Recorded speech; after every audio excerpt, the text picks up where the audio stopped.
Hey guys, it's Brandon, aka B.Rich Beauty, aka your beauty best friend, and a happy Friday, y'all! KANDI Burruss gets a new show on Bravo. Mary Cosby explains why she didn't attend the reunion, y'all. And JENNIE from Housewives of Salt Lake City also offers up an apology. We're talking about that and a lot more. You know what to do. Grab your tea, grab your beverage. Let go!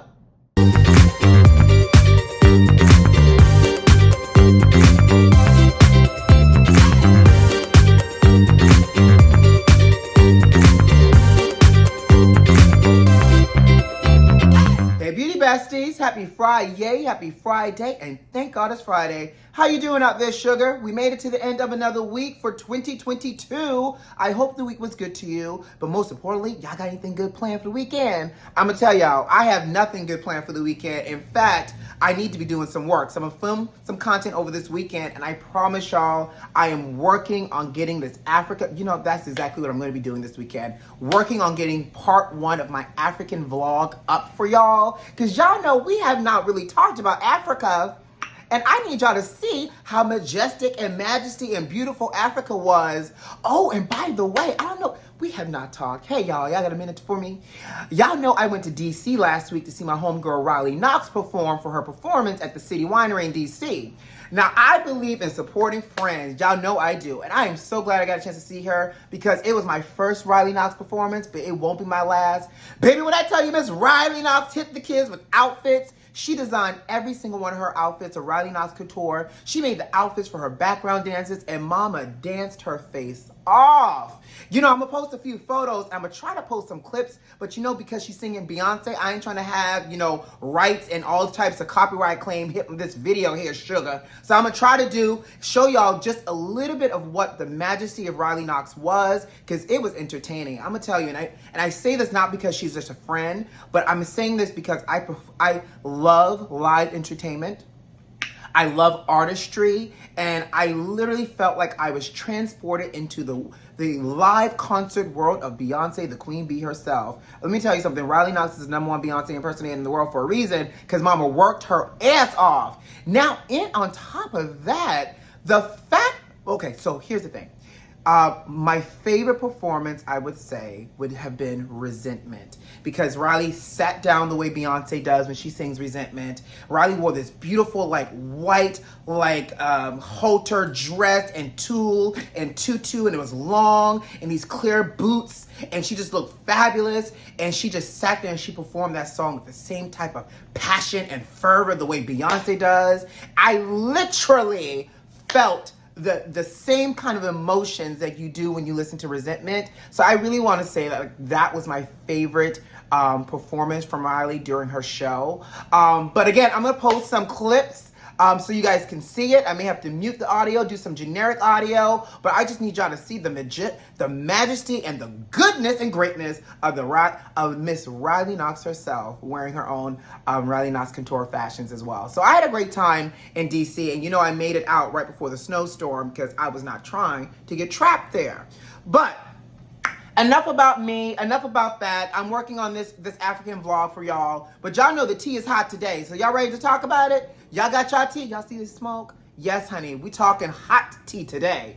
All right, grab your beverage, let's go. Child, grab your seatbelts, your airbags, and Jesus take the wheel, because U.S. officials have announced a new program that will allow individuals under the age of 21 to become licensed truck drivers. And I'm not talking about F-150s around these ports. I'm talking about a whole 18-wheeler. The program is called the Safe Driver Apprenticeship Program, and it was created by the Federal Motor Carrier City Administration. Child, say that 3 times really fast. Now, the program is designed to allow 18, 19, and 20-year-olds to become licensed truck drivers because, according to them, there is a supply chain crisis happening right now in the United States. Let me just go ahead and move my hair out my face real quick.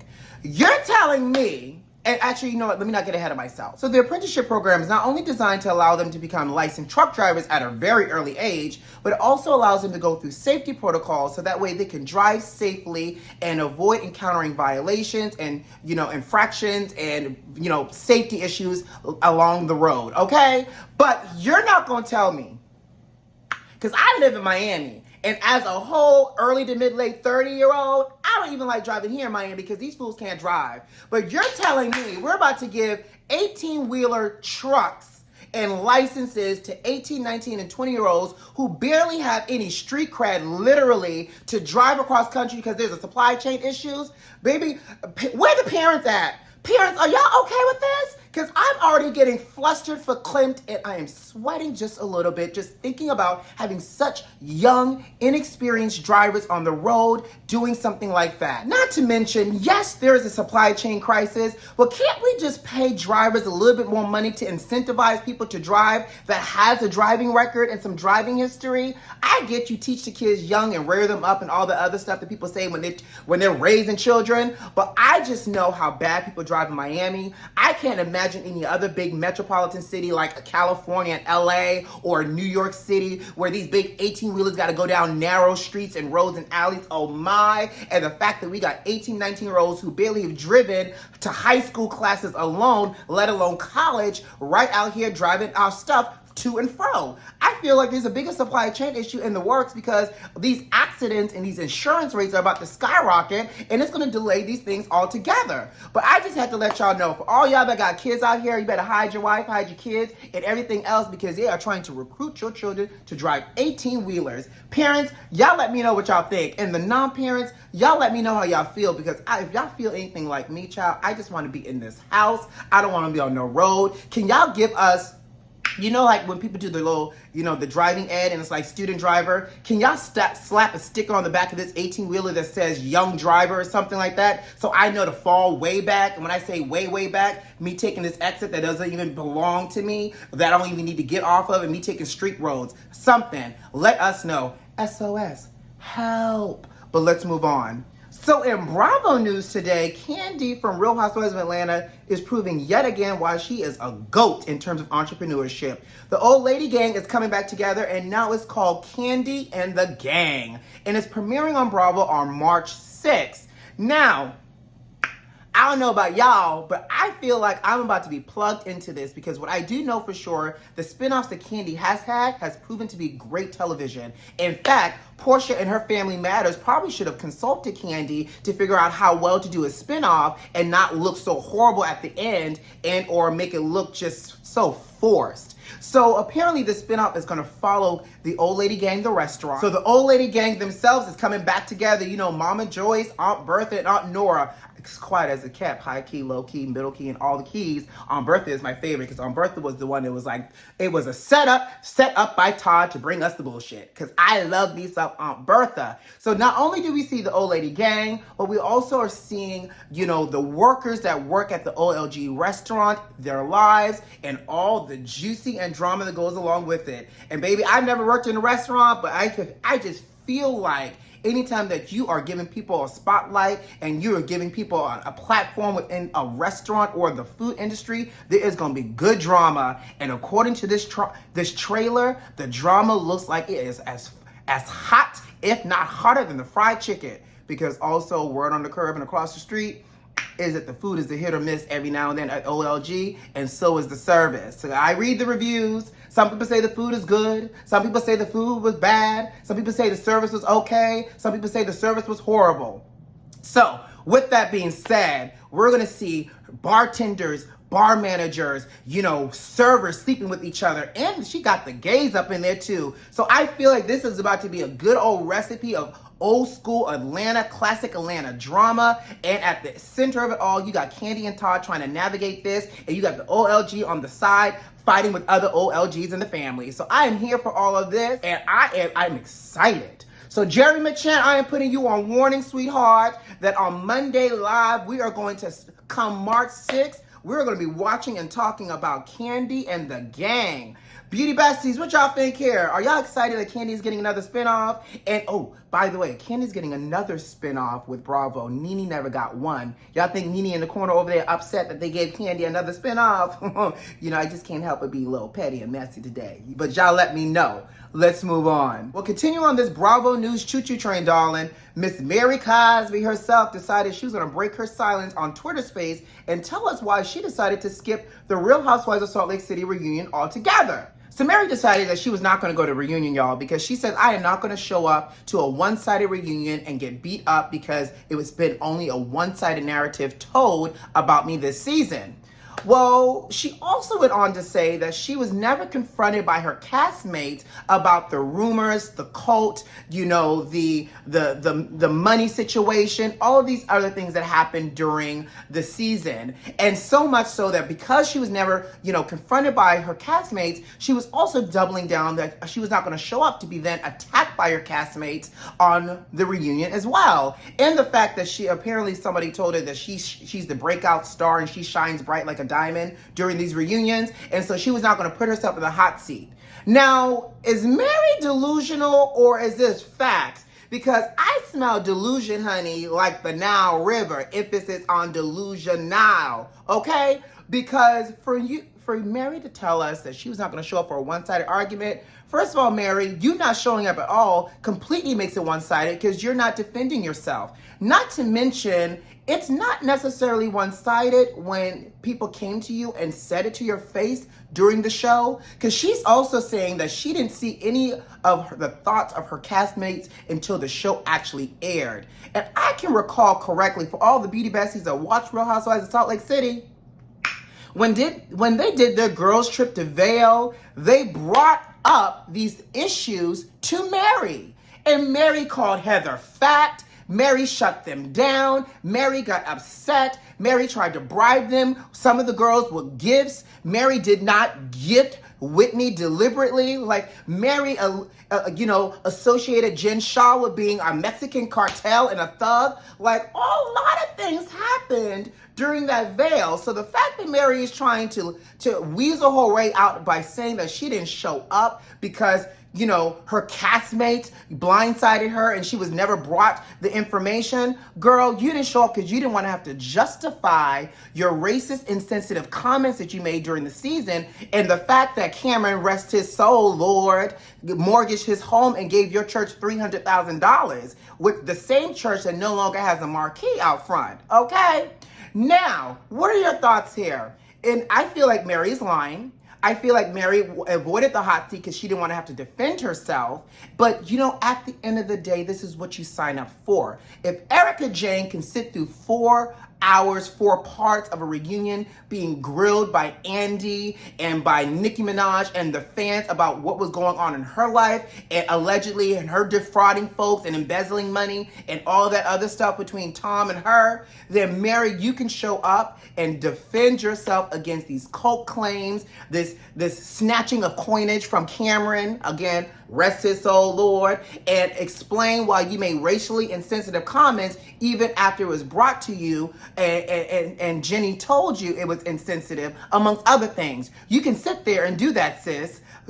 So for me, I don't buy it. I felt like Mary took the chicken way out and now she's trying to flip the narrative and be manipulative like she's been the entire season. Y'all let me know y'all thoughts. And a side note, now that we know for sure, which we already knew, that Mary was not going to show up for the reunion, but the fact that this was a 4-part reunion, y'all, Mary's not there. We don't need 4 parts with the rest of these girls. In fact, you can give me a smooth 2.5 hours, make the first episode, part 1, 60 minutes, and make the second one 1 hour and 30, and we could be on our business and continue to move on with our lives. Because I don't need 4 parts of these horrible outfits, okay? We don't need it. Not to mention the drama that is Mary is not there to even take up a good whole episode and a half. Because Mary drama and her craziness is enough to take up a whole solid 2 episodes, okay? Let's move on. And in additional Real Housewives of Salt Lake City news, Jennie Nguyen finally issues an apology for her racist Facebook post. Now, we talked about this on Wednesday because the internet ripped Jennie apart for her racist Facebook post that resurfaced that she posted back in 2020. Not 2001, not 1998, not in 2010, but 2020 in August and September while the country was going through racial unrest and black folks were being killed and murdered and everything else. So she now issued her apology, which I'm gonna read to y'all real quick. I want to acknowledge and apologize for my deleted Facebook post from 2020 that resurfaced today. At the time, I thought I was speaking out against violence, but I have since learned how offensive and hurtful my words were. It is why I deactivated that account more than a year ago and why I continue to try to learn about perspectives different from my own. I regret those posts and I'm sincerely sorry for the pain they caused. bullshit. I call BS, Jennie, because this apology is nothing genuine about it, except you were genuinely forced to write it, because according to Us Weekly, the new season 3 for Real Housewives of Salt Lake City started filming already. So this is now a conversation that's being filmed. So therefore, I feel like she was forced to post this apology so that way they could talk about it. She could try to clear the air and everything else. But I don't buy it. And let me tell you why I don't buy it. You're not going to tell me that by you posting, if you follow the officer's orders, you won't get shot, is speaking out against violence. 3 blind mice can see through this, Jennie. What you said is what you said, and it sounded like you meant it. And the fact that you just deactivated the account and these deleted Facebook posts are now resurfacing, it's 2 years ago, sis. If you felt this 2 years ago, it was only 2022. And we are scratching the tip in the beginning of 2022. There's not much that can change in terms of perspective and the course of a year, sis. So I am inclined to believe that you genuinely meant deep down in your core all of the multiple posts that you did that was racially insensitive. So the fact that you're telling me that you were unaware that it was racially insensitive is, I don't buy it. The fact that you can hold Mary to the cross about her insensitive comments about your eyes tells me that you understand what hate and insensitivity sounds like, and you chose to do what you did. But you know what I thought was real kind of cute? Because I was waiting for this to see how these cast members were going to respond. Meredith responded with just one word, vile. But I love the fact that the fans said, Meredith, you don't get away with just saying vile. You need to expand on this. And then Meredith responded with saying that she couldn't right now, which tells me that I guess they are addressing this on the show, and that Meredith must have gone off on the show and she can't reveal it just yet. But let me tell you who I was surprised that they stood up and shouted from the top that this post and this apology was a fraud. Jen the Fraud Shaw herself, allegedly. Now, let me tell y'all what Jen wrote, because I thought this was actually really well written. Jen wrote, I rarely believe what I see or hear online. I know firsthand what it feels like to be judged without evidence or an admission of guilt. I know you do, sis. Retainer. However, since my Real Housewives of Salt Lake City cast member has admitted that she made those horrible comments and posts, I must now stand up on behalf of my husband and my sons who are African American to say that I'm deeply offended by the racially insensitive posts and comments. It was infuriating to see her like and repost comments and made a mockery of and show complete apathy, okay, Jenna, that big old word, towards those killed marching to bring awareness to the deep-seated social justice issues that plague our country. Speak on it, sis. I am equally disappointed by the disingenuous apology that was issued. Needless to say, we have some real shit to talk about. And y'all do, and I need every single housewife over there that's all about equality to make sure y'all hold Jennie Nguyen accountable for these actions, because she is still canceled to me. And I still want to know, what is Bravo going to do to handle this situation? But what do y'all think about this, y'all? Do y'all genuinely believe Jennie Nguyen's apology? Do y'all feel like this is BS as well? Y'all let me know. Oh, and also on Wednesday, I do want to clarify this, because I brought up, as we were talking about Jennie, I brought up critical race theory, and I realized in hindsight watching this back and having a great conversation with my bonus mom that I had critical race theory a little bit confused in my head, and I kind of wanted to clarify what I meant and my intentions. And I'm giving y'all a top line definition, honey. Y'all can go down to the Google and Google critical race theory as well. But critical race theory is an academic curriculum that at the core teaches that racism isn't just, limited to personal biases and prejudice, but it's also woven into the fabric of the society, like our legal system and policies as well.